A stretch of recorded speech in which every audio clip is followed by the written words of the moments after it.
Alih kelola Bandara Halim Perdana Kusuma dari PT Angkasa Pura II Persero atau AP2 ke pihak swasta, yakni PT Angkasa Transportindo Selaras ATS, menjadi perhatian publik beberapa hari ini. Isu ini bermula saat beredarnya surat dari Eksekutif General Manager Kantor Cabang Bandara Halim Perdana Kusuma ke para mitra usaha tenan pada 20 Juli 2022. Inti surat itu adalah permintaan kepada AP2 untuk keluar dari lahan seluas 21 hektar di Lanut Halim Perdana Kusuma. Tak hanya itu, BUMN operator bandara tersebut juga dilarang mengelola lahan itu lagi. Batas waktu pengosongan lahan yang diberikan adalah hingga 21 Juli 2022 pada pukul 00 waktu Indonesia Barat. Perintah tersebut mengacu pada Surat Kepala Staf TNI Angkatan Udara nomor B-1870-7-2022. Lalu bagaimana kronologi pengelola lahan di Pangkalan Udara Halim Perdana Kusuma Jakarta? Berikut kami rangkum. Pada 1997, pengelolaan Bandara Halim Perdana Kusuma, khususnya layanan sipil, diserahkan ke PT Angkasa Pura II. Sesuai kesepakatan Kepala Staf TNI AU dengan Dirjen Perhubungan Udara.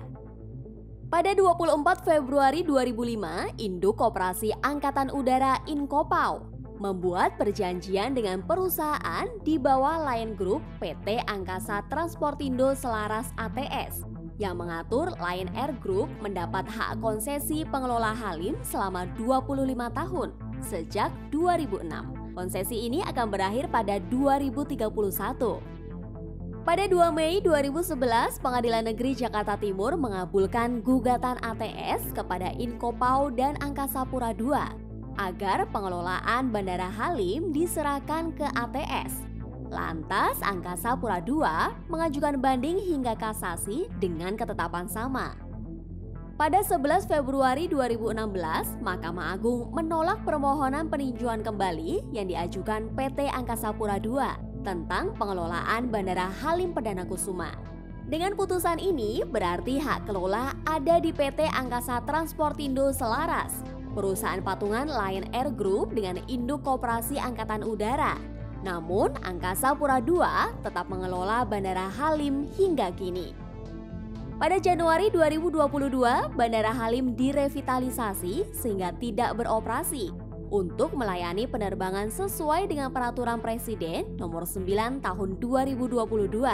Rencananya, revitalisasi hingga gedung terminal selesai pada akhir Agustus 2022.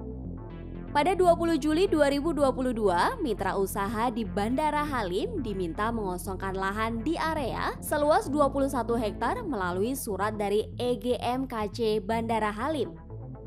Pada 21 Juli 2022, Angkasa Pura II akan melaksanakan layanan jasa penerbangan di Bandara Halim dengan konsep operasi minimal terbatas guna mendukung pengoperasian Lanut Halim Perdana Kusuma, khususnya dalam layanan penerbangan VVIP.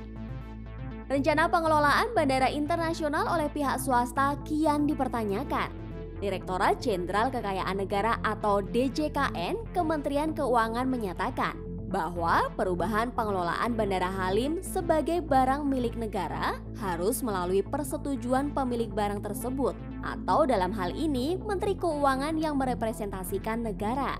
Direktur Perumusan Kebijakan Kekayaan Negara DJKN, Encep Sudarwan, akan melakukan rapat dengan pihak-pihak tersebut termasuk TNI AU. Saat ini dinilai terdapat sedikit miskomunikasi sehingga pengelolaan itu menjadi perbincangan. Encep menegaskan bahwa TNI AU atau Kementerian Pertahanan dalam hal ini memiliki status sebagai pengguna barang milik negara Bandara Halim. Kalau pengelolaannya mau diganti, harus melalui persetujuan Kementerian Keuangan Sri Mulyani di DJKN.